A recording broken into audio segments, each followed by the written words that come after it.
ഇപ്പോൾ ദുബായിലൊക്കെ വൈറലായിട്ടുള്ള ആ ഒരു ചീസ് കേക്ക് ഇതാ ഞാനും ഒന്ന് ട്രൈ ചെയ്ത് നോക്കിയിട്ടോ. വളരെ സിമ്പിളായിട്ട് തന്നെ നമുക്ക് റെഡിയാക്കി എടുക്കാം. അപ്പോൾ നമുക്കിത് എങ്ങനെയാണ് റെഡിയാക്കി എടുക്കുക എന്നുള്ളതൊന്ന് നോക്കാം. ആദ്യം തന്നെ ഞാനിത് അവിടെ 3 മുട്ട എടുത്തിട്ടുണ്ട്. മുട്ടയുടെ വെള്ളയും മഞ്ഞയും ഒന്ന് ഇതുപോലെ വേർതിരിച്ച് വെക്കുന്നുണ്ട്. നല്ല സോഫ്റ്റ് ആയിട്ടുള്ള ഒരു കേക്കാണ് കേട്ടോ ഇതിലേക്ക് വേണ്ടത്. അതുകൊണ്ട് നമ്മൾ ആ ഒരു വെള്ള സെപ്പറേറ്റ് ബീറ്റ് ചെയ്തെടുത്താലാണ് നമുക്കതുപോലെ നല്ല സ്പോഞ്ചി ആയിട്ടുള്ള കേക്ക് കിട്ടുള്ളൂ. അപ്പോൾ ആദ്യം തന്നെ മുട്ടയുടെ വെള്ളയും മഞ്ഞയും ഒക്കെ ഇതുപോലെ അങ്ങ് സെപ്പറേറ്റ് ചെയ്ത് വെച്ചിട്ടുണ്ട്. ഇനി മുട്ടയുടെ മഞ്ഞയിലേക്ക് 1/2 ടീസ്പൂൺ വാനില എസൻസും പിന്നെ 2 ടേബിൾ സ്പൂൺ സൺഫ്ലവർ ഓയിലും കൂടെ ഒഴിച്ച് കൊടുത്തിട്ട് ഒരു വിസ്ക് വെച്ചിട്ട് നന്നായിട്ടൊന്ന് അങ്ങ് മിക്സ് ചെയ്ത് കൊടുക്കാം. ബീറ്റർ വെച്ചിട്ട് ചെയ്താലും കുഴപ്പമൊന്നുമില്ല, വിസ്ക് വെച്ചിട്ട് ചെയ്താലും കുഴപ്പമൊന്നുമില്ല കേട്ടോ. പിന്നെ ഇതിലേക്ക് ഒരു 1/4 കപ്പ് പാലും കൂടെ ചേർത്ത് കൊടുത്തിട്ട് മിക്സ് ചെയ്ത് കൊടുക്കുന്നുണ്ട്. പാല് പിന്നെ നമുക്ക് ആവശ്യമാണെന്നുണ്ടെങ്കിൽ ചേർത്ത് കൊടുക്കാം കേട്ടോ. ആദ്യം ഒരു 1/4 കപ്പ് ചേർത്ത് കൊടുക്കാം. പിന്നെ ഓരോ മുട്ടയുടെ വലുപ്പത്തിനനുസരിച്ചിട്ടൊക്കെ അങ്ങോട്ടും ഇങ്ങോട്ടൊക്കെ മാറ്റം വരും. അപ്പോൾ നമുക്ക് മാവ് നല്ല ടൈറ്റ് ആണെന്നുണ്ടെങ്കിൽ വീണ്ടും പാല് ചേർത്ത് കൊടുക്കേണ്ടി വരും. അതായത് ചെറിയ മുട്ടയൊക്കെ ആണെന്നുണ്ടെങ്കിൽ വീണ്ടും പാല് ചേർത്ത് കൊടുക്കേണ്ടി വരും. ഇനി നമുക്കിതിൻ്റെ മുകളിലൊരു അരിപ്പ വെച്ച് കൊടുത്തിട്ട് അതിലേക്കൊരു 1/4 കപ്പ് മൈദയും 1/4 ടീസ്പൂൺ ബേക്കിംഗ് പൗഡറും കൂടെ ചേർത്ത് കൊടുത്തിട്ട് നന്നായിട്ടൊന്ന് അരിച്ചിട്ട് ഇതിലേക്ക് ഇട്ട് കൊടുക്കാം. ഇത് നമുക്ക് വേണമെന്നുണ്ടെങ്കിൽ സെപ്പറേറ്റ് അരിച്ചെടുത്തിട്ട് പിന്നെ ചേർത്ത് കൊടുത്താലും മതി കേട്ടോ. അപ്പോൾ ഇങ്ങനെ ആയാലും കുഴപ്പമൊന്നുമില്ല. ഇതുപോലെ ഒന്ന് അരിച്ച് ചേർത്ത് കൊടുത്തതിന് ശേഷം വിസ്ക് വെച്ചിട്ട് ഒട്ടും കട്ടയൊന്നുമില്ലാതെ നന്നായിട്ടൊന്ന് മിക്സ് ചെയ്ത് കൊടുക്കാം. അപ്പോൾ മാവ് നല്ല ടൈറ്റ് ആണെന്നുണ്ടെങ്കിൽ 1 ടേബിൾ സ്പൂണും കൂടെ ഒക്കെ പാല് ചേർത്ത് കൊടുക്കാം കേട്ടോ. ആവശ്യത്തിന് ഒരുപാട് അങ്ങ് ലൂസാക്കി എടുക്കും വേണ്ട, നമുക്ക് മുട്ടയുടെ വെള്ളമൊക്കെ ഇതിലേക്ക് ചേർത്ത് കൊടുക്കാനുണ്ട്. അപ്പോൾ ആ ഒരു രീതിക്ക് അങ്ങ് ഇതുപോലെ അങ്ങ് മിക്സ് ചെയ്ത് കൊടുത്തതിന് ശേഷം മാറ്റി വെക്കാം. ഇനി ഇതാ മുട്ടയുടെ വെള്ള എടുത്തിട്ടുണ്ട്, അത് നമുക്കൊന്ന് നന്നായിട്ട് ബീറ്റ് ചെയ്തെടുക്കണം. ഇതിൻ്റെ കൂടെ തന്നെ പഞ്ചസാര പൊടിച്ചിട്ട് ഞാനൊരു 1/3 കപ്പ് പഞ്ചസാര എടുത്തിട്ട് മിക്സിയുടെ ജാറിലിട്ടിട്ട് ഒന്ന് പൊടിച്ചെടുത്തിട്ടുള്ളതാണ് കേട്ടോ.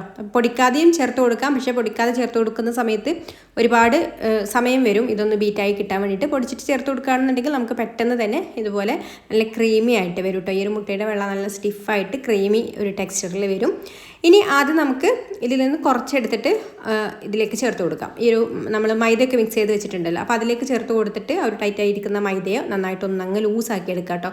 നന്നായിട്ട് ഒട്ടും കട്ടയിലൊന്നും ഇല്ലാതെ നന്നായിട്ടൊന്ന് മിക്സ് ചെയ്ത് എടുത്തതിന് ശേഷം പിന്നെ ബാക്കിയുള്ളതും കുറേശ്ശെ ചേർത്ത് കൊടുത്തിട്ട് പതുക്കെ ഒന്നങ്ങ് മിക്സ് ചെയ്ത് കൊടുക്കാം കേട്ടോ. ഈ ഒരു പതഞ്ഞ് പൊങ്ങിയതൊന്നും താഴ്ന്നു പോകാത്ത രീതിയിൽ ഇതുപോലെ വിസ്ക് വെച്ചിട്ടോ അല്ലെങ്കിൽ സ്പാറ്റില വെച്ചിട്ടോ പതുക്കെ ഒന്നങ്ങ് മിക്സ് ചെയ്ത് കൊടുത്താൽ മതി.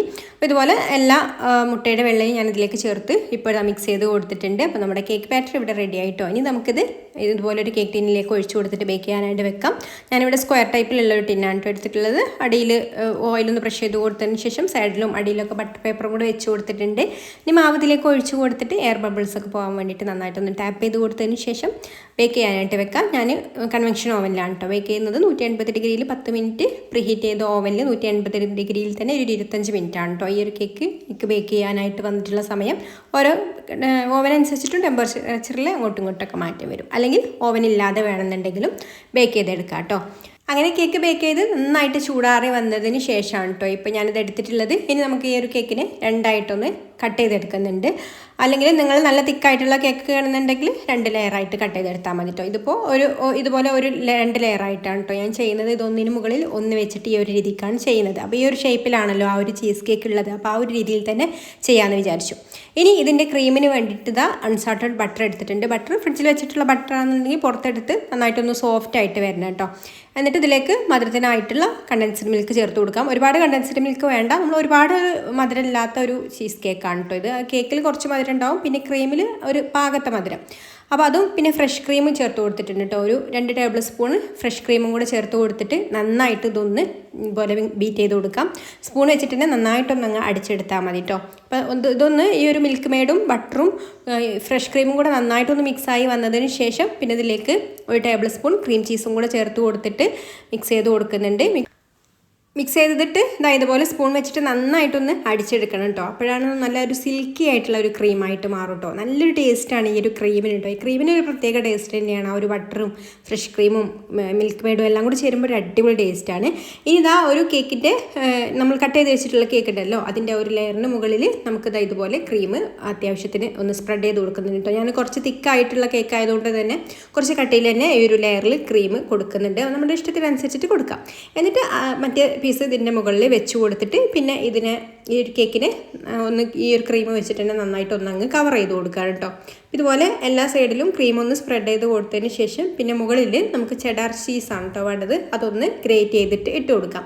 അപ്പോൾ അതൊന്ന് ഗ്രേറ്റ് ചെയ്ത് ഇട്ട് കൊടുത്തിട്ട് പിന്നെ അതിൻ്റെ മുകളിൽ ഞാൻ കുറച്ച് വൈറ്റ് ചോക്ലേറ്റ് ഗ്രേറ്റ് ചെയ്തതും കൂടി ഇട്ട് കൊടുത്തിട്ടുണ്ട് കേട്ടോ, കൂടുതലൊരു ടേസ്റ്റ് കിട്ടാൻ വേണ്ടിയിട്ടാണ്. അപ്പോൾ നമുക്ക് അതുപോലെ തന്നെ ചെയ്യണം എന്നില്ലല്ലോ, നമുക്ക് നമ്മുടെ വേർഷനിലും ഇത് റെഡിയാക്കി എടുക്കാം, അതിനേക്കാളും കൂടുതൽ ടേസ്റ്റി ആയിട്ടൊക്കെ.